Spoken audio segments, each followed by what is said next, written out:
or I bought it because I'm free sandals. I still have a tan line from last summer wearing them so much. But yeah, but that's the only grounding product. I'm not sleeping on a mat yet or anything, but Thinking about it, I didn't do research on it. yeah, I mean, it's really interesting. That was one of those things I thought was nonsense. I know. So I looked up the research. Yeah. It sounds, yeah, it's a, It's thankful. yeah, it does, but it's Yes. it's actually good stuff.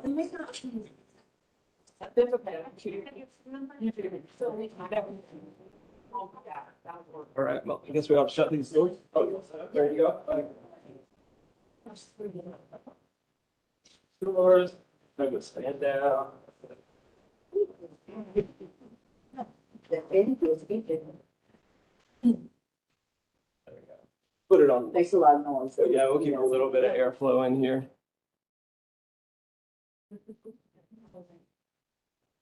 All right, well. Alito, everybody. Yeah, Koki for coming in. I'm thrilled with this turnout. What, 1, 2, 3, 4, 5, 6, 7, 8, 9, 10, 11, and I can't see how many people we have on the WebEx, but hi to you too. So glad everybody's here to listen. Much to do about nutrition today.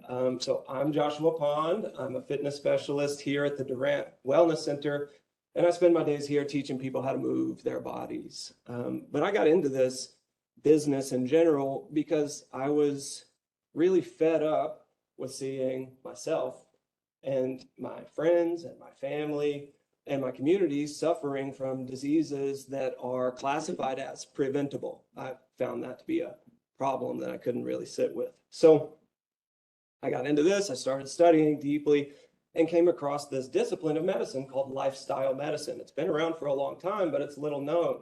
It's all of these scientifically validated ways that we can alter our habits and our behaviors to positively affect our health outcomes. And so that's where my line of study is going. And so you can imagine I was thrilled when management came around and started looking to put together a committee to design what was then called the Diabetes Immersion Program, working with the clinic to establish a way to help people dealing with diabetes in the Choctaw Nation healthcare system implement these often difficult to achieve lifestyle changes that we know positively affect that particular metabolic disease process, as well as many others.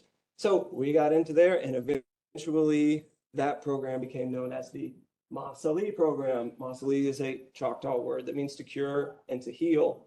And that's what we're doing here. We began working with people dealing with diabetes. We have since opened up the program for our breast cancer survivorship members. And over the next few years, we're going to be opening up the program to several more chronic disease populations, because what we know is that all of these diseases kind of have some commonalities in their root cause, and we can change our lifestyle to positively affect those outcomes. So my goal for today is that by the time we leave this room, you have a little bit more clarity and understanding about what to eat, what not to eat, and why in terms of improving our health long-term, right? So we begin with getting my clicker to work. There we go. All right, so here's our problem. We have a lot of chronic disease in our community and in our country.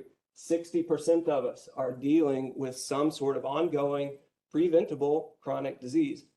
The thing about these preventable diseases is that they have a sort of common root cause. And that root cause is typically our bodies, our own bodies, systems, trying to adapt to their environment, right? And our environment can be classified as these 4 things down here in the roots. There's a little bit more to all of this, but generally speaking, our nutrition, our activity, our sleep, and our psychological stress, and then our social, emotional life, but that's not really where my qualifications in education are. So I'm going to focus on these 4. So when these environments are, well, am I dimming the TV by putting my hand? Anyway, when these environments are out of whack, basically we get increases in chronic inflammation and oxidative stress. And those processes within our body are what drive the development of these chronic diseases that you see up there in the canopy. Some types of cancer, cardiovascular disease, neurodegenerative disease, and metabolic disease, right? So I want to start our nutrition discussion by talking about how chronic inflammation and oxidative stress kind of come about with regards to our nutrition. But first, we kind of need an overview of what those things even are. So first up, inflammation. We need to know that inflammation is our friend. It's crucial. We have to have it. It's a positive sort of physiological process, and it has to do with the crucial functions of wound healing and infection fighting and exercise recovery. And when those processes are taking place, we call that acute inflammation because it starts, it does its job, and then it finishes and it calms back down. Chronic inflammation is when we are having repeated bouts of inflammation over and over and over again. And while inflammation is doing its job with these inflammatory cytokines, that's a signaling molecule that almost acts like a weapon of our immune system. When that's happening above and beyond the necessary amount, we start to get all kinds of collateral damage happening within our body.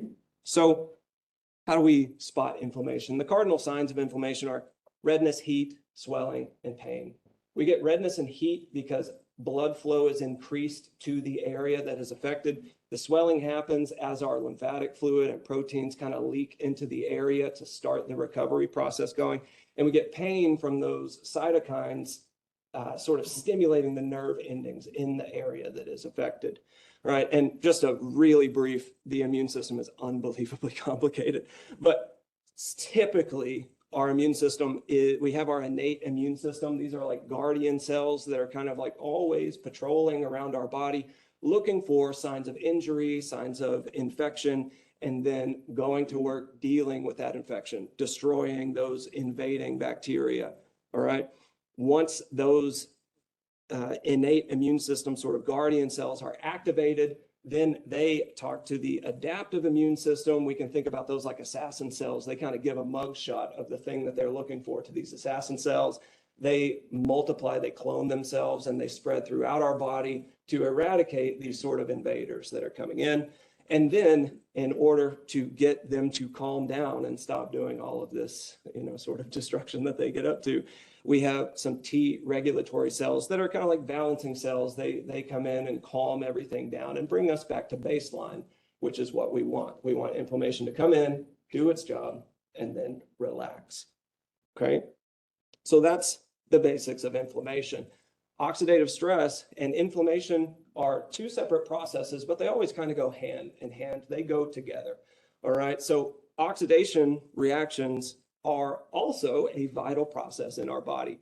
Energy metabolism, burning fat, all kinds of chemical reactions happening in our body rely on this type of reaction to happen. They're natural, they're normal, but they can get out of hand. Fortunately, our bodies have these sort of built-in antioxidant defense systems, which are stimulated by all of these superfoods, right? Try to make your superfoods whole foods, but we'll get into that, right? So our blueberries, our avocados, and tons of other kinds of foods do this. They stimulate our internal. And so whenever someone tells you that a food is full of antioxidants, that food is full of chemicals that stimulate our inbuilt defense systems. So basically, the way that oxidative reactions are driven is these free radical guys. You see this kind of not so nice looking character up here? Okay, so just a brush with chemistry here. Most of the sort of molecules that exist have pairs of electrons that orbit them. Free radicals are molecules that have single electrons orbiting them, and they're hungry for another electron. So this guy's snatching an electron off of this unsuspecting poor molecule over here. And that's what happens when these reactive oxygen species, or also known as free radicals, come into contact with our, sort of bodies. They start to do this and alter the structure of the other molecules that we want to remain whole, and then they can't do their job as well, all right? So we have this balance with the natural sort of oxidative reactions that are happening within our body. We have our defense systems that come in and balance things. But the oxidative stress is whenever we get sort of out of balance to the elevation of oxidative stress. And that happens oftentimes when we are importing or maybe self-manufacturing more free radicals than our body has the capacity to deal with. And so our system gets overwhelmed and too much of our tissues kind of come into contact with those free radicals. They start getting electrons picked off of them, and then they don't work so well. So our oxidative stress, our importation of free radicals typically comes from our environment, from pollution, or when we have an infection, when we encounter radiation or cigarette smoking, and even a lot of processed food ingredients, a few of them in particular, and we'll talk about that in a minute. But when we have too many of these free radicals in our system for our defense systems to deal with, they end up, if those free radicals are picking electrons off of our DNA molecules, it can alter their structure, create mutations that then lead to certain types of cancers. If that happens to any of our cell membranes, that causes damage to those cell walls, and then inflammation has to come in and fix that up. And that can lead to that chronic inflammation. And that's how they kind of go hand in hand. They go back and forth. Inflammation comes and fixes up the job, or, vice versa. Inflammation causes additional chronic stress, okay? So when we connect nutrition, because today we are talking about how nutrition affects this oxidative stress and chronic inflammation situation, we first have to kind of talk about what to eliminate from our diet. And before we go any further, I do want to point out that all four of these environments roughly equally contribute to the chronic inflammation and oxidative stress that lead to these chronic disease processes. So as we go forward and we start talking about what not to eat and what to eat, I want you to keep in mind when you leave here and you start looking at your ingredient lists, you start thinking about changing the ways that you have been consuming food, to keep a sort of watch on your mental stress, because this can be extraordinarily stressful. And if we get to a point where we're kind of like white knuckling, trying to achieve perfection in the diet, and we do achieve perfection in the diet, we're just trading one problem for another. We're going to be elevating our mental stress while we lower our nutritional stress. And that's going to be a net zero gain for our disease processes. So as we go forward, remember to remain calm. Whenever you go home and look in your cupboards, remain calm. None of this stuff is actually poison in the short term. You're going to be fine. It's just over the long term, we're trying to sort of establish incrementally better eating habits over time, because every bite matters, and every little bit that you improve along these lines, you're going to see some health benefits. All right. So these are a couple of quotes that I really love. One of them from the American Medical Association, because this is really well-known stuff now, and I'll just read it directly. While it may be convenient, consuming ultra-processed foods on a regular basis increases a person's risk of health complications, including cardiovascular disease, certain cancers, obesity, type 2 diabetes. But it can be hard to tell when these foods are on your plate, and it is. And then I really like this from Stephen DeReeves. He's a preventive cardiologist and executive director of a nonprofit in Chicago. He says ultra-processed foods are better at preserving shelf life than human life. And that is the truth, right? So that identifying when these foods are on your plate, that is kind of mysterious. There's a difference between processed foods and ultra-processed foods, and it is a spectrum. It's not this or that. It's over time. We want to have less and less processed foods.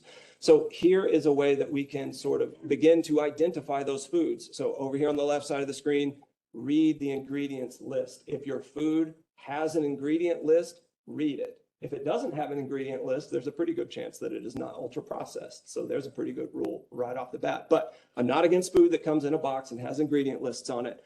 We have to read them, right? So generally speaking, ultra-processed foods are those that are infused with certain types of unhealthy fats, added sugar, preservatives, artificial dyes, natural and artificial flavors, high fructose corn syrup. It's one of those added sugars, but it's kind of especially bad. So I went ahead and put that one extra. Artificial sweeteners and thickeners.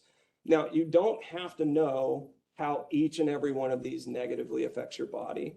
But if you need to know in order to drive your adherence to avoiding them, which I needed to know in order to drive my adherence to avoiding them, here's a pretty easy way to do it. You can look into Google, find the ingredient that you're suspecting that you don't know about on your ingredient list, punch that into Google, and also put in side effects, because all of these in a very small dose are classified as generally recognized as safe. In the amount that they get into your food by food manufacturers, they are not unsafe. From one serving once, one dose doesn't, but the dose always makes the poison. The problem is if we start getting too many of these ingredients too often in our food, then it starts to cause kind of calamity within our bodies. All right. So you don't have to know this. This is not a comprehensive list either. Since the year 2000, about nearly 800 new food additives have been added to our food supply, and they are not all bad. But these are some that I tend to avoid based on my little bit of research on them. So you don't have to know all of these, but you're going to have a printout of these that you can take home with you, and you can maybe take a picture of it, take it with you to the grocery store so that you can look through there. And if you just trust me at my word, then you can just look at these. But I don't expect you to. I would like for you to go and do your own research. I could be wrong about some of this stuff. That'd be just fine. I want you to be empowered to make your decisions about what you will and will not eat according to your life and your health. So before we go any further, I'm going to pass these things around. Here's your workbook. It's going to contain some of these slides, the ones that I want you to be able to take with you so that you can effectively, week after week, after month, build a diet that's going to adhere to these sorts of what you should eat. Because I'm telling you not to eat these things, but that doesn't really get us very far, because starving isn't good for us, okay? So when it comes to what to eat, all right, this is kind of our guiding principle. This sums up the entire diet philosophy. It comes from a book called Strong Medicine by Dr. Chris Hardy and Marty Gallagher. And in my opinion, that is the foundational text for lifestyle medicine that I coach out of. All right. So they tell us to eat food in its natural form from local sources as unprocessed as possible, with an emphasis on food quality. And that one sentence is based in very deep science and study and understanding. But this is our guide. So if you're ever between two foods, should I eat this or should I eat that? This is your guide. One of my clients, I put one of my clients through this seminar, and he said, okay, so when I'm between a Kit Kat and a Snickers, I should go with the Snickers because it has whole peanuts. And I'm like, yeah, that's how it goes. That's the way that we should do it. And over time, we're taking steps closer and closer and closer to this sort of guiding principle. Okay. But don't stress yourself out too much as you approach it. All right. So as we are, that guiding principle is nice and all, but it's a little bit short of a whole diet. Like, that doesn't really tell you what to eat still. So we're going to get down into the details of what we're going to eat, how we're going to build our meals here. So first up, this is our meal template. 3 to 5 times a day, 3 to 5 meals a day, you're going to have a meal. And they're going to look like this. Each meal is going to be comprised of between 20 and 30 grams of protein, 2 sources of fermentable fiber, and then you're going to feed your activity with starch and sugar. And that's the most complicated one, but we're going to go into the details of each of these things. So first, I need a sip of coffee, and we're going to talk about a success strategy to actually get these meals made, make them available for you, make it easy and doable to sort of feed yourself, put them in your face. All right. So you got 3 workouts. These are the most important workouts of the week. I get this from the wonderful work of a guy named Josh Hillis. He's a fantastic thinker in the diet world. I recommend his books. I can't recommend them high enough. All right. So you have 3 workouts. The first one is to plan. You're going to look ahead at your week. You're going to write down every single meal that you need for the week. And that's your first workout. Once you get that done, high five yourself, first workout's done, okay? Next up is you're gonna shop. You're gonna look at that plan, add everything up, go to the store, acquire those ingredients, and bring them home. That's workout 2. High five, good job. You're done with workout 2 for the week. And then the third workout is to prepare those ingredients that you brought home from the store into meals or as close to meals as you can. And we're going to talk about the details of that right at the end of this, all right? But those are your 3 workouts. That's a clock that resets every single week. And maybe if you have a big family, you're doing this more than once. One of the coaches here has a big family. We were talking about this, and she cooks on Saturday and on Wednesday. Me, I just have 2 people in my household. I just cook on Saturday. I cook my breakfasts every morning, but I make a big old batch of food on Saturday or Sunday, and we eat that throughout the week. All right. So that's our strategy for success here, because if we don't plan, what is it? If you fail to plan, you plan to fail. That old cliche, right? That is the truth, especially with nutrition, because you cannot trust yourself when your blood sugar gets low. I know all of this stuff deeply, and if my blood sugar gets too low, I'm going to Whataburger and I'm eating it, right? So you've got this in your sheet. Oh, I got a bunch of pins too, if you want to go through this. So sorry. I've got them right over here around the corner. So if you would like a pin and you want to go along with this, you probably have time to maybe plan out 1 meal, and then whenever you go home, you can fill out the rest of the meals that what happened? The TV timeout? Well, no, it's still on because you can still see the top of it. This went blank too. Did my laptop have enough? Yeah, that's still. There you are. Technology.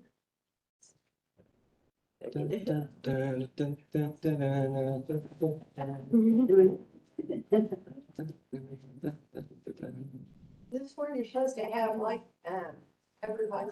Yeah, oh yeah, we forgot. Right, yeah, advertising. Okay, so Freedom Acre Farms, whenever There you go.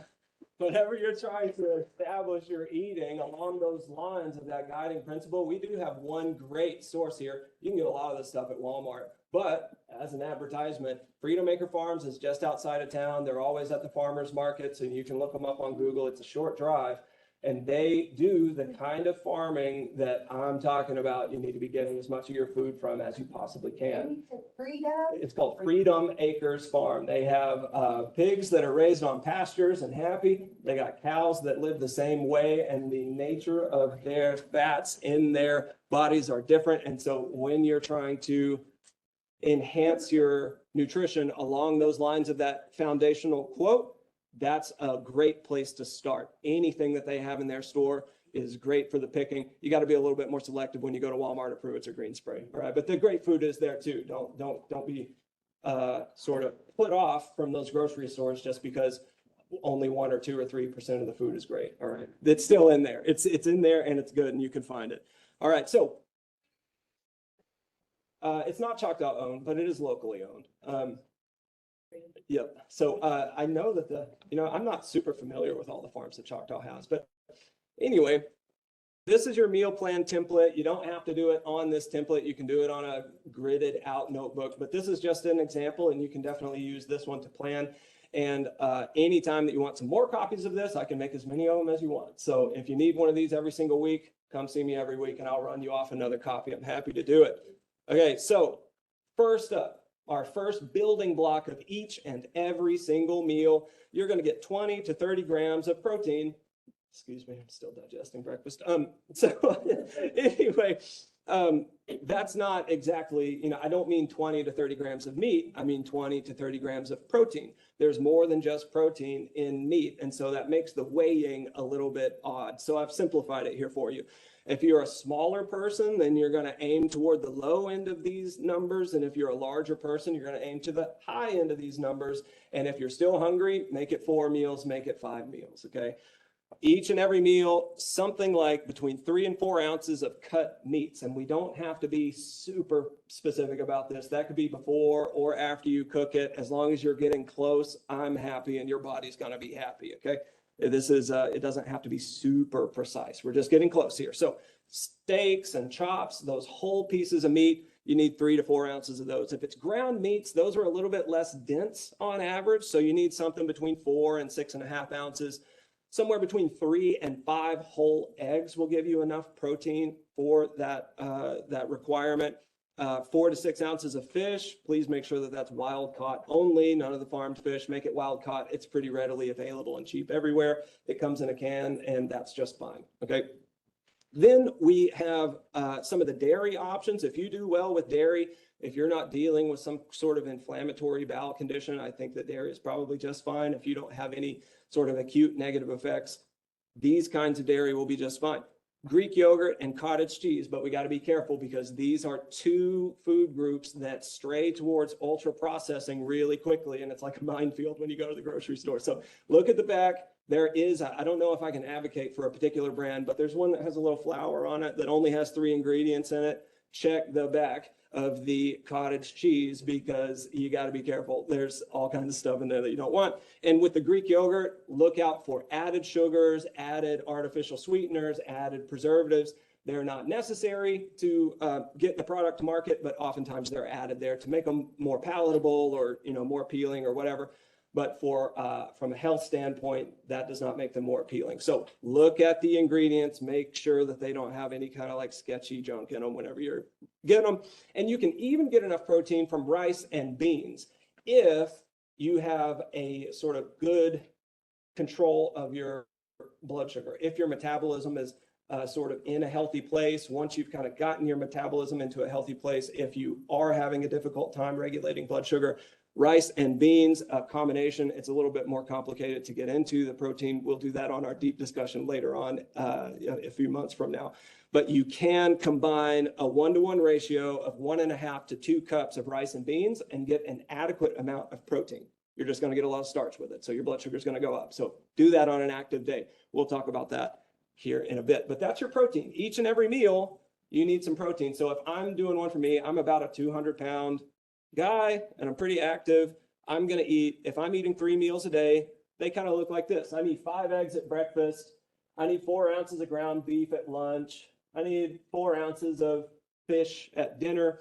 And then if I'm on the Masali program, you're going to be lifting weights 3 days a week. So we're going to add in an extra meal. At least I would add in an extra meal after the weightlifting. And that's going to be 10 ounces of Greek yogurt for me. That's what I like. You can pick whatever you want from that kind of list and, you know, build your meals that way. But that's the first key to your meals. Get that protein each and every meal. Next up is 2 sources of fermentable fiber. So, yeah, what? Oh, so fermentable fiber means that it's a type of fiber that your body doesn't exactly have the plans to break down and get energy from, but your gut bacteria does. And so your gut bacteria breaks those apart, eats the sugars that come out of them, and their byproducts of their metabolism are excreted and nourish your gut lining and keep your gut healthy. That's why we want to get these in every single meal. All right, so these sources of fermentable fiber are the vegetables that you think of. Sometimes they're called non-starchy vegetables. These have a very low impact on blood sugar. And so we're going to, and they also, you know, give us all kinds of, we can go on and on. We could do a whole seminar on the interesting things that are within these plants, but we're just going to focus on the fermentable fiber for your gut health. And I want you to get 2 sources of these with each and every meal. Now, the quantity doesn't matter so much. And if you haven't been eating much fiber, I want you to start small, like 1 bite of 2 different kinds. But if you're still hungry and you're tolerating the fiber well, you can work up to eating as much of this as you want. You can have as much volume of this as you like. Just get at least 2. And you can, I mean, if you want to get 1 small microscopic piece of each and every one of these and make that your meal every day, that'd be just fine. You can have as many of these as you want, but just get at least 2 different ones to build your meals around. All right. So, yeah, that's a good eating plan, you know, and that's, yeah, right. And so whenever you are doing whenever you're doing some research to find recipes for yourself, you can use things like the Mediterranean diet or like a paleo diet, or there are a few of these, and just look for the recipes to meet these sort of food standards, and they're going to be in line with a healthy diet, right? So Mediterranean is one of the greatest out there, sort of a Question about Yeah. the fish. Yeah. Why is farm raised not? because farm-raised fish typically contains, well, they're raised in very confined spaces, and they are typically laden with antibiotics to keep them alive and disease-free, to get them to market. But a small amount of those antibiotics do get into their flesh, do get into your body, and then disrupt your gut biome that you rely on to break down these fibers to nourish your gut and keep you healthy overall. Right. So yeah, we want to eliminate that as much as possible, get the least amount of that. And the same goes for your land animals too that you eat. If you can, get them from sources where the animal lived on a farm, was led off of the farm and taken to the slaughterhouse directly, and didn't spend time on a feedlot getting full of grains and like antibiotics and a lot of times anabolic steroids. All of that stuff gets into that meat in a trace amount. So like one dose is not going to bother you, but day after day, every single meal over the course of a decade might start to disrupt some things, right? So this is kind of a numbers game. We're trying to mitigate our intake of all of these things that we would like to avoid to keep our bodies functioning well, all right?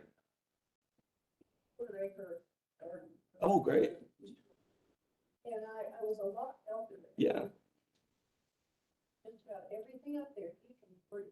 Yes. Oh, yes. Yes. Yeah. And that's a, Through the winter, still got fresh food. absolutely. Yeah, that's great. And also that's a good point to make, is that when you're selecting food, frozen vegetables and fruits are great. They're just fine. And in some cases, they're better than the food that has sat on a shelf for a couple of months being preserved by like different kind of gas methods and stuff. It's great that we can do that and ship blueberries from Mexico, but if you can get them that have been picked and frozen practically immediately, they will have more of those new nourishing compounds in them, because those compounds start to degrade as soon as the vegetable is picked and harvested. All right. So that's our second sort of foundation building block to our meals. So for me and my diet, I add peppers and onions to my eggs. That's two sources of fermentable fiber. I'll talk about the Greek yogurt meal here in a bit. But I add salsa and spaghetti squash often to my, like I'll roast the spaghetti squash, cook the beef with some salsa, and that gives me several fermented fiber sources. A nice salsa has many, many vegetables in it that are all great for you. And then with my fish that I have for dinner, I'm going to have a salad that's mixed greens. It's got some carrots in it. It's got some radishes in it. So there's like 3 or 4 or 5 sort of sources of fermentable fiber. It's pretty easy to get those two sources.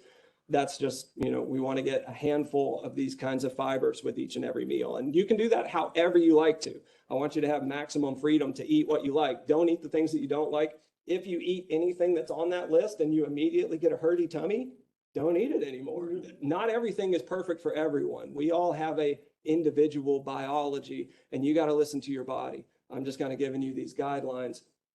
Pick what works for you and feels like it digests well. Same goes for cooking methods. Cook it however you want to, but some cooking methods might bother you while others work just fine. Okay, so you'll be the master and the expert of your own experience, and you experiment with how to put these things together. As long as they're coming from these categories, you're going to be fine as far as I'm concerned. What's up? Can you talk a little bit about the dressing that you put on yourself? Yeah. Lately, the dressing that I've been putting on my salad has been the oil from the tuna and sardine can, and some horseradish mustard. That's what I've been putting on there. But a really easy dressing to make is any kind of vinegar, and you season that vinegar, put a little salt and pepper in there, put any kind of powdered spices that you like in there, and whisk in some oil. And we're going to talk about the good oils to put in that. I have a slide in there for that. But basically, like 1 tablespoon of vinegar, 2 tablespoons of oil, get your whisk, put it in a bowl, pour that in there, and you'll have a nice dressing. Whisk it in, you'll have a nice dressing. Skip the ranch, skip everything that's bottled. We'll talk about that. I have a whole slide dedicated to that here in just a second. But first, we'll talk about feeding your activity with starch and sugar, because this one is the most vital for us to manage our waistline and our blood sugar, is to understand sources of starch and sugar and quantify how much we're eating. So the other two were eat this much protein every single meal, every single day, get some fermentable fiber every single meal, every single day. This is situational. You're going to plug these foods in or remove these foods based on your needs, and that's going to take some experimentation over time. So if you're in the Masali program, or if you're not, I'd like for you to be lifting weights a few days a week, doing some sort of exercise. So we're going to separate these into non-training and training days. So on your non-training days, I want you to get most of your carbohydrates, and we can talk about the depth of what the whole spectrum of what carbohydrates are in my next seminar. But all of your carbohydrates are going to come from these fermentable fiber sources. So if you're still hungry on those days, look to those fermentable fiber sources and expand them, eat more of them. That's where your energy is going to come from, okay? On those non-training days, reduce the amount of sugary fruit and starchy vegetables that you're eating. Starchy vegetables are something like potatoes. Potatoes are wonderful for you. They're very, very healthy for you, but too much starch is a problem. So on the days where you're not training, where you don't have a high energy output, those very energy dense sorts of foods, like those starchy vegetables and those sugary fruits, are not going to be necessary for you to fuel yourself, okay? Now, if you're dealing with blood sugar issues, if you start to feel faint, I would like for you to take one handful of berries, blueberries, blackberries, raspberries, strawberries, and use that to kind of push your blood sugar back up to where it needs to be. Those berries have all kinds of good stuff in them. And the main thing is that it's going to have that sugar in it that's going to regulate your blood sugar, because our blood sugar can't go up unless we eat some starch or some sugar from somewhere. And when we do eat that, we want it to come from nutrient dense sources. So on our training days, you are going to have a little bit more allowance for nutrient dense sources. Whenever you do exercise, let's say you're moving house, or you're working the ranch, or you're going for a long walk, or when you have an increased physical output, you have an increased need for these sources of starch. Up there, you can think about it like a cup. Your glycogen stores, that's just the sugar that is the universal currency of life. Our muscles store that glycogen, and when we use it, it gets depleted. And if it gets too depleted, our oxidative stress goes up. So we want to make sure that when you do deplete yourself by exercising, you add that starch back in. And that activity is going to be the axis by which we determine whether or not we're going to eat these kinds of starchy foods. So on training days, make sure that all your starch is coming from nutrient dense foods. Before your workout, I would like for you to eat a handful of berries and maybe some electrolyte water, or just a little bit of normal water. That's a whole other thing, but I like electrolyte supplements, something that has magnesium and potassium, maybe some sodium in it, especially if you're cooking all of your food, you're going to be getting a lot less sodium. You want to have those electrolytes in your body, along with some water, along with some sugars, to drive your workout and keep you safe and healthy as you're going through that workout. Have your largest starch meal directly after your workout, and in that meal, limit the additional fats. So don't add like a whole bunch of nuts or something to that particular meal. If it's a big starch meal, keep it starch and protein, and use only enough fats that are going to come in with your protein and to cook your protein and your vegetables, okay? And then we're going to experiment with starch quantity based on activity. So here's your food list for feeding your activity. The nutrient-dense starch sources that I'm talking about are any variety of potatoes, squash, or legumes. Potatoes, squashes, and beans. Squashes are pretty low in starch, but they still have a little bit. You know, potatoes and legumes are much higher. Quinoa is a pseudo grain. I choose it over rice because it has a little bit more protein and fiber in it. I'm not averse to rice, but when we're trying to get to nutrient density, quinoa is going to be better. Oatmeal is in that same category. It's very, very starchy. It's going to elevate your blood sugar, but it comes with additional benefits of vitamins and minerals and that good fiber that nourishes our gut. So we're always trying to take these steps towards nutrient density, and that's what I mean by nutrient density. More fiber, more protein, more minerals, more vitamins, all of these other things that can come in that we can use as an advantage as we're fueling ourselves with starch. And then sprouted grain bread. I am not a fan of any bread that is shelf stable for long periods of time. There's one bread at the stores that I like, and it's called sprouted grain bread. It's in the freezer section, actually, and keep it in your fridge. It'll thaw in the fridge. It'll stay good in the fridge for a week or two. If you leave it on the counter, it will mold practically immediately because there are no preservatives and there's a lot of nutrients in there. And that's what we want. All right. So buy that sprouted grain bread. If you're a bread eater, I eat a couple slices of it every single morning. It's fantastic. It's really good stuff. Right. Then our nutrient dense sugar sources, that's berries and fruits. So I separate those because berries have additional benefits over all the other kinds of fruits, but all the other kinds of fruits have benefits over all the other kinds of sugar that you can get. All right. So we're going to prioritize berries. An apple is just fine. Bananas, those are the other kinds of fruits I'm talking about. And then every other form of dairy except for the Greek yogurt and the cottage cheese. So when you go and consume dairy, whenever you're drinking some milk, consider that a source of sugar. All right. That's what we need to look at. It's got lactose in it. It has other things in it, like some protein and some fats, but it is primarily sugar. It is going to elevate your blood sugar. So keep it in that category when we're thinking about our food here. All right.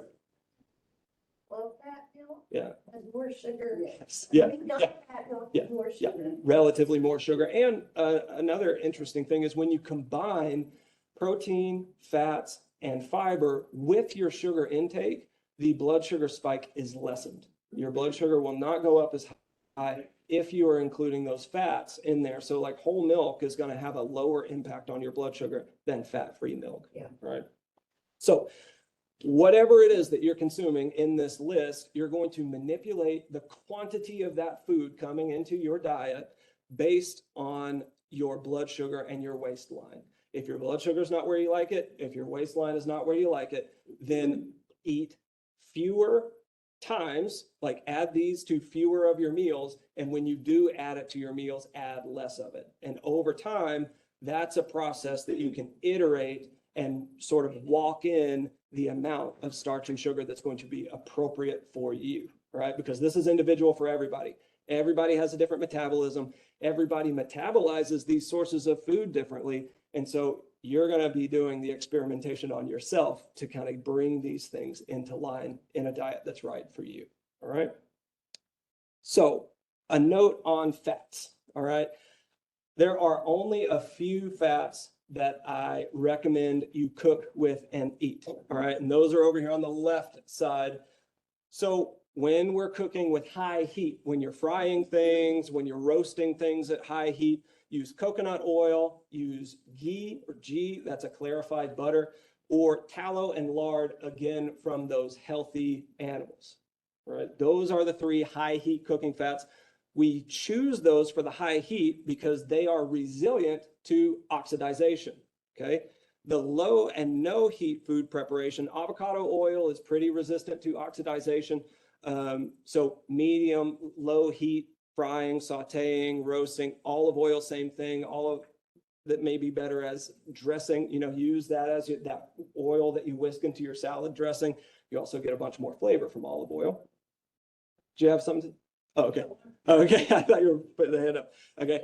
Okay. And then butter, right? So butter's on the low to no heat food preparation. Butter and ghee are the same thing, except butter still has the milk solids in it.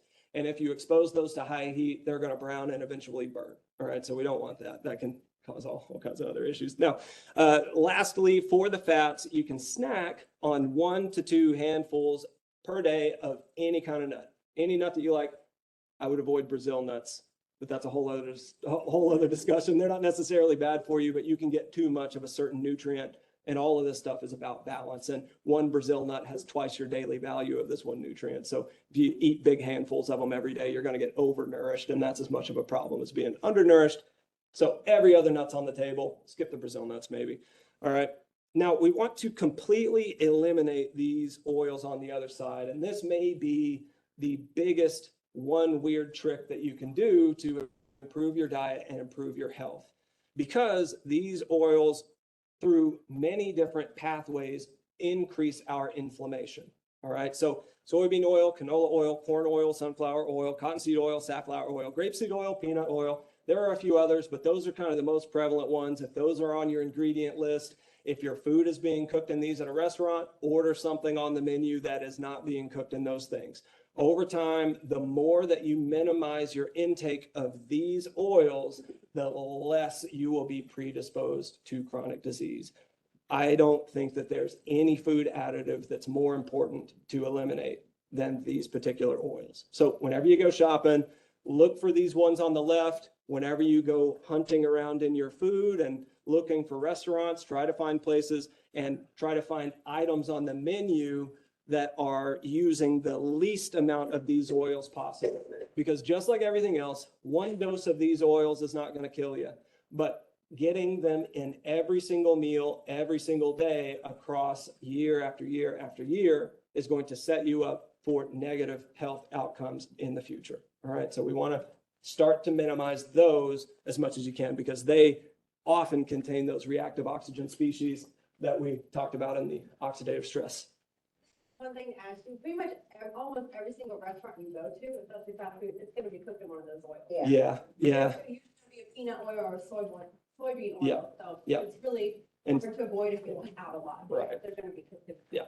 And so the oxidative stress problem is these oils, the nature of the molecule makes them the most susceptible oil to oxidization. And that oxidization process occurs when those oils encounter heat and light and oxygen. So the longer that those oils are sitting in a fryer at 400 degrees, the more and more and more of these reactive oxygen species they develop. And when you eat them, you're directly importing oxidative stress into your body. All right. So we want to minimize that as much as we can. Better than starving. But if we can get on these other oils, you're going to have better health outcomes overall. So the full meal plan for me, if I add in my sources of starch and sugar with my breakfasts, I'm having some of that sprouted grain bread with my Greek yogurt. Post training, I'm going to have some berries and some walnuts. So that's going to complete that meal. I'm going to be feeding my activity. I'm going to be getting a little bit of fat from the berries and walnuts. But for the fermentable fiber sources, berries contain those fibers and so do walnuts. All right. So I'm completing that meal that way. That's my post-workout meal. Then with my ground beef and salsa and spaghetti squash, I'm just calling my spaghetti squash in that meal. That's enough to feed my activity. It's not very many starches in there. It's mostly fermentable fiber, but there are some, and it's enough to keep me energized for the rest of the day. And then, well, you can't really see it here, but I think you have a printout of it there. An apple added to my salad. I eat the apple after the salad, and that's enough to kind of like help me fuel through the, after the end of my day, toward the end of my day, I'm walking around, I'm teaching people how to move, and I'm demonstrating stuff. So I need a little bit more starch to cover that. That's going to be unique to you, right? So you'll look at your life and your day and how it's arranged, look ahead every week whenever you're planning your food and estimate how much of that starch and sugar you need and buy accordingly. And then next week, you'll see what happened. How did it go? Did you feel like you needed more? Do you think you needed less? And you can adjust week after week after week. You can start to build this sort of familiarity with what you need. Right?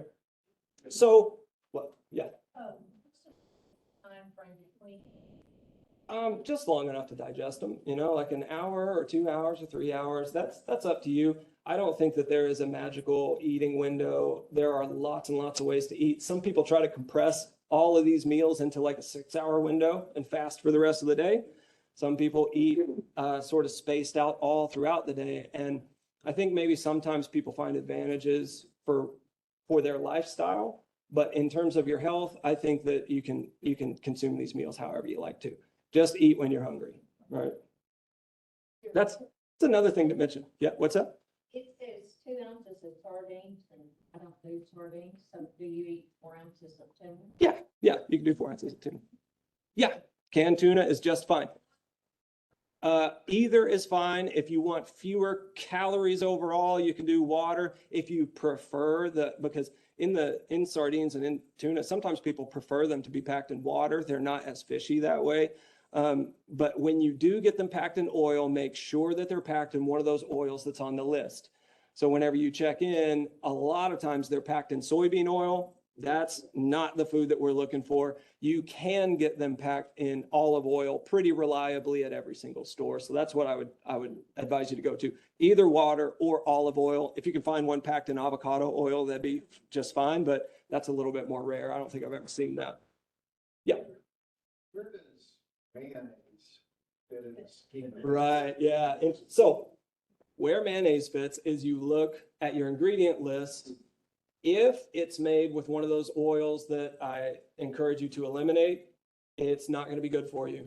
If it's made with one of those oils, because you can find it made with olive and avocado oil, but even when you check the label, a lot of times it'll say with really, really small, and then it says olive oil really big, olive oil mayonnaise with olive oil. So it's a breath of olive oil is in there, even though it's the biggest thing on the label. You go and look, and ingredient lists are listed by the largest volume of ingredient first. And so it'll be like soybean oil, a bunch of other stuff, olive oil down at the bottom. So you got to look at that. When you look at the ingredient list on the mayonnaise that you buy, if the only oils that are inside of it are on that list, it's approved by me. And there's a really easy way. If you look up like a French mayonnaise, like a traditional style of mayonnaise, you can make it yourself much cheaper than the one that's on the shelf that's made out of avocado oil. But I'm just fine with you buying it. You know, if you want to spend the money for the convenience, do that. It's pretty simple to make at home. You have to be in a good mood and you have to whisk a lot, but it's it's worth doing, and you can make a delicious mayonnaise at home with an egg, some Dijon mustard, some salt and some pepper, and the oil. Right? It's pretty fun to do. So mayonnaise, I love mayonnaise. I eat mayonnaise pretty often, but I always make it myself because I'm a cheapskate. And I don't want to pay $10 for a small jar of mayonnaise, but that's all up to you, right? Just skip out on the mayonnaises that are made with those kinds of canola oils or soybean oils are the most common. So we want to eliminate those, especially, you know, when you're already dealing with some kind of disease process. It's super important that we bring those down to the smallest amount possible. Okay? Yeah. On the apple, does it matter whether it's organic or not? That gets into that guiding principle. So if you're willing to spend the money and buy the organic apple, that's going to be closer along that sort of close to its natural form from local sources, all of that. So yes, organic is better, but I'll admit I don't pay the extra $1 a pound for organic yet. You know, we're always trying to find what we're going to focus on next. So if that's your next step, is to go from conventionally grown apples to organic apples, do that. I encourage that, right? So over time, getting stuff that's organic and as natural as possible is what we're after, right? Do you think the Dirty Dozen list has play here at all? Yeah, I'm not super familiar with it, but that's the list of different fruits that are Yeah. typically treated the most with pesticides, right? Strawberries are one of the dirtiest ones, so they tell you to eat organic. Right. Yeah. You know, there's value to that, but that's the thing. I always want to put into everybody's mind this continuum, because starving is worse than anything in terms of these foods that we eat. And like ultra processed dino nuggies, you know, dino chicken nuggets that are made with all kinds of stuff that we don't want to eat are still far preferable to starvation. And then conventionally raised chicken thigh is better than the dino nuggie. And then chicken that was raised on a pasture and was never treated with hormones or antibiotics is going to be better than the conventionally grown chicken thigh. So there's unacceptable, there's good, there's better, and there's best. And the only thing that's unacceptable is to starve, right? So over time, like those dino nuggies are not going to poison you in a day or a month, you know, so like do what you have to do, because there is an expanding cost to this stuff, right? So over time, we're just trying to get a handle on what we're eating now and take the things that we can when we can and stay calm about it and not put ourselves under too much stress while angling towards more and more and more natural foods. All right. So whenever you've got your list all written out, and I just gave an example here of mine, if I were only shopping for myself, based on this list, I would need 35 eggs, 30 ounces of Greek yogurt, 28 ounces of ground beef, 7 cans of sardines, and 7 cans of tuna. I need to buy some sprouted grain bread, some berries, some apples. I need to get for my breakfasts 4 bell peppers, 3 onions, a bottle of salsa, spaghetti squash, mixed greens, radish, carrots. I make my list of shopping, and then I go and buy all of this stuff and bring it home. Then, this is just my example prep plan. This is one of the things that I do. I don't do this every single week. I don't eat this. I eat the same thing every day pretty much. You do not have to do that. But this is how I keep it simple for myself. And this is a typical week for me, about every other week. We switch it up every now and then. But for my protein that I'm going to be prepping for the week, I'm going to brown my ground beef. Once it's brown, I throw in the salsa, bring it up to a simmer, cool it down, stick it in the fridge. It's ready for me to plate meals each and every morning so that it's simple and convenient for me to bring to work and heat up in the microwave and eat when I'm hungry. So I don't get left with no food and low blood sugar and do something crazy. Okay. So for my fuel for activity, like if you're using potatoes or if you're using quinoa, roast a big giant pan of those. Those are going to keep in the fridge for up to a week, and you can eat those throughout. You can roast a whole pan in about an hour, and you can, go on about your business, and you'll have food available for you for the week. Whenever I'm using the spaghetti squash, I roast that, scrape it all out of the whole of the spaghetti, put up the squash, and then put that in the fridge, and it's ready to plate up every morning. And then when I'm talking about processing things into meals or as close to meals as you can get them, I don't really like leftover eggs. That's just a personal preference. And all of this has to meet your personal preference. I don't want you eating things that you hate. All right. So I don't like leftover eggs. So I don't prep them ahead of time. I cook those fresh every single morning. What I do is take the peppers and onions that I'm going to put into them, chop them all up, refrigerate, or Megan chops them up, chop them all up and refrigerate them so that they're there and ready in the morning in 15 minutes. I can just scoop some of those out, put them in the pan, stick some coconut oil in them, saute them until they're soft, and then put my eggs in there. And in 15 minutes, I've got breakfast on the table. The toast is toasting meanwhile, right? So it does not take long because of that time that we put in on Sunday to prep this as close to a meal as we could get. If I had to chop vegetables every single morning, I wouldn't do it. I wouldn't get my fermentable fiber. I would sit and I would take loads of bell pepper. Right. Just sit there and chop them all up. Put them just about maybe half strips and stick them in the freezer. Yeah. Take on, so I grab a handful of bell pepper. Right. That's perfect. Yep. And mix that all up and breakfast. Right. That's the message. Plan ahead and make it easy for yourself. Plan ahead and get everything as close to ready to eat as you can to sort of drive that success, because success is just getting the food into your face, right? It doesn't have to be fancy. You just got to eat it. Something I found on the potatoes is if you'll soak them and rinse them 3 or 4 times, if you have the time. Yeah. That starch, you can get rid of some of that. Oh yeah. Once you cut them, yeah, you can wash some of that starch out. Potatoes are an interesting one too. But it won't raise my sugar as bad. Yeah, you wash some of that starch off, and you can also, when you cook them, you cool them down, and then when you heat them back up and eat them, and you can even do this twice to enhance this effect, they form, the starch within them kind of changes a little bit. And so twice baked potatoes, you cook them once, you let them cool down. You cook them again, you let them cool down. Then the next time you warm them up and you eat them, they're going to have a much lower hit to your blood sugar than if you were to eat them fresh out of the oven, right? As they cool down, they form what's called resistant starches.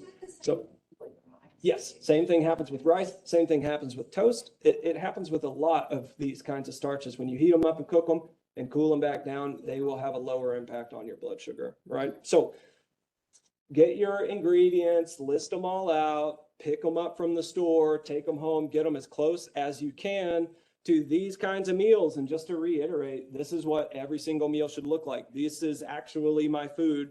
This is, well, this one I didn't really talk about, but that's quinoa.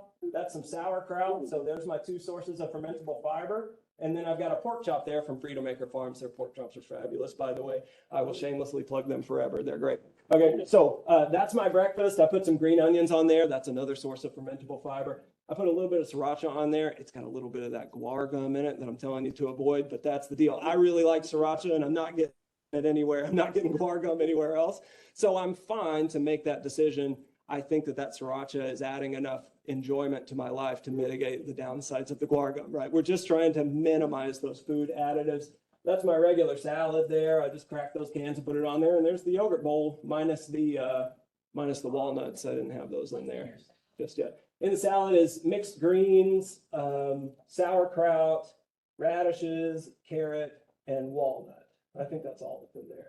All right, but that's a daily thing for me. I eat that every single day, and I've grown to like it. I had to kind of choke it down when I started doing that, but eventually you start to enjoy this stuff.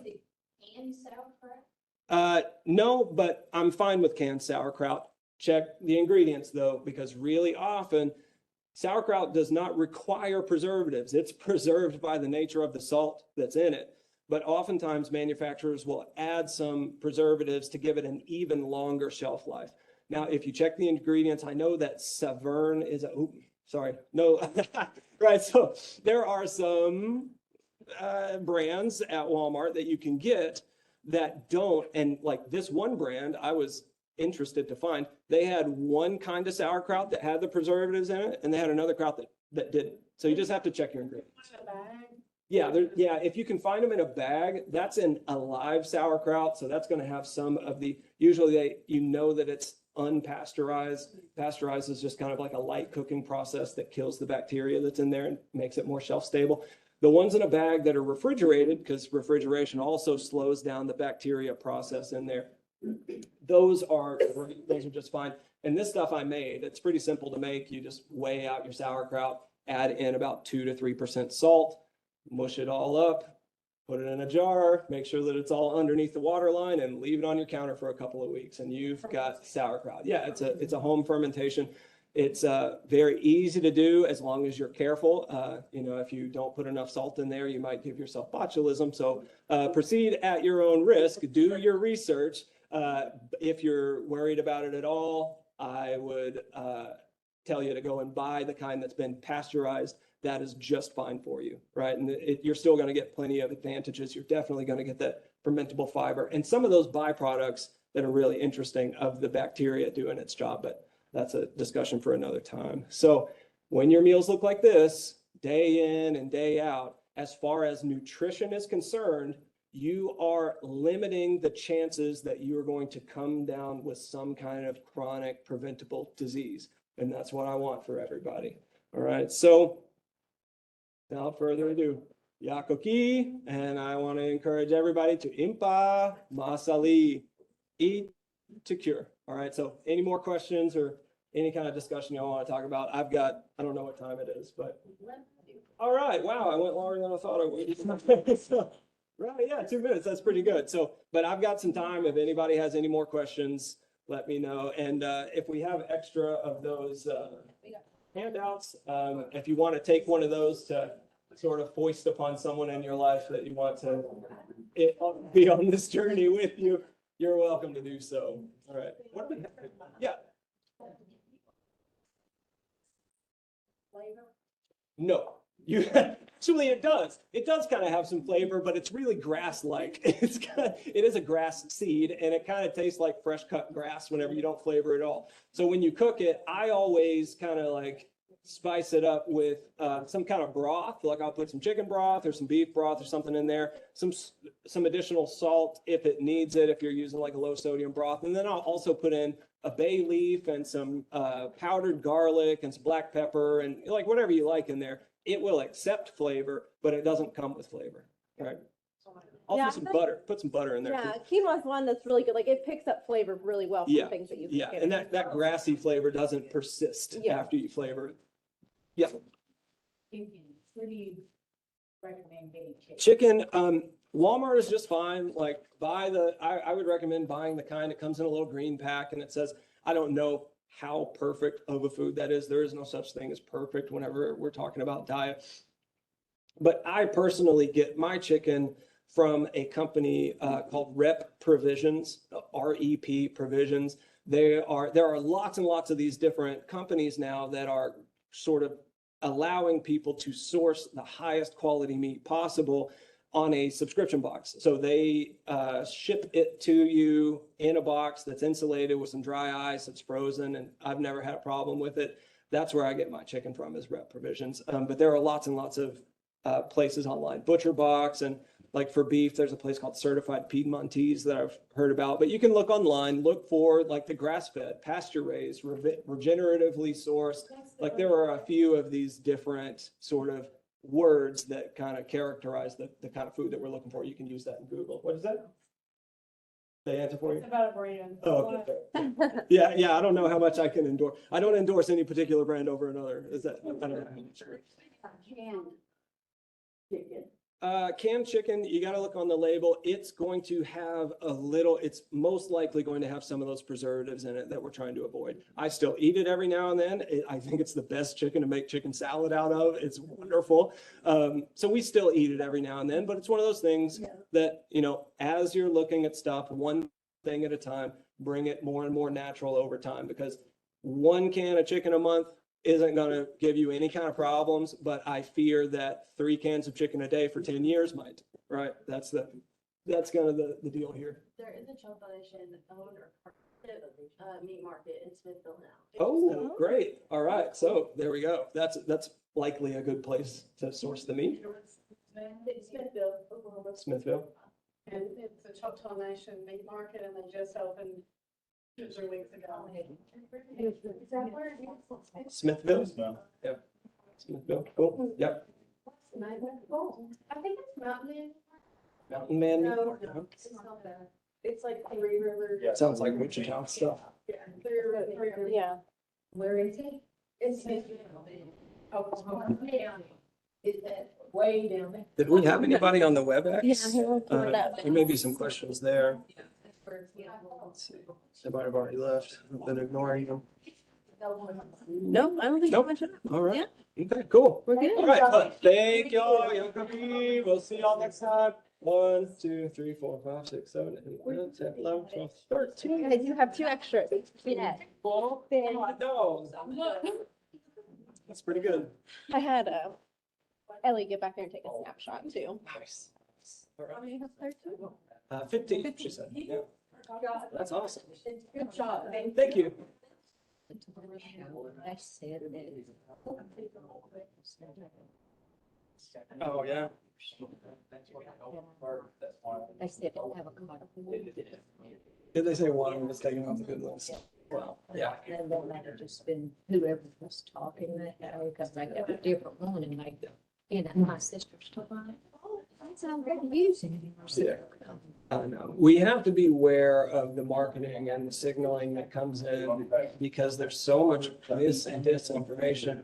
When we get stuff from the internet, from the broader community, a lot of times that is driven by monetary interests, I think if there's an appetite for this, I have a whole discussion beyond this about the reasons why we recommend these oils. And the structure of coconut oil has not changed. It's the same as it's always Well, been. good, because that's Yeah. what I'm like. Yeah. Never heard Yeah, that. don't listen. to them. That's, yeah, it is so much more complicated than that. Then You know, just getting up there whether, and yeah, saying, whether or "Man, not saturated fat's good or bad Ag- for you, whether or not it's, Finding the. yeah, it's a very complex thing. And as far as I know, coconut oil is still on the table. Yeah, I'm it's eating it still every good. day. I eat it every single day. Every day. Thanks. See you next time. Really good job. That was really good.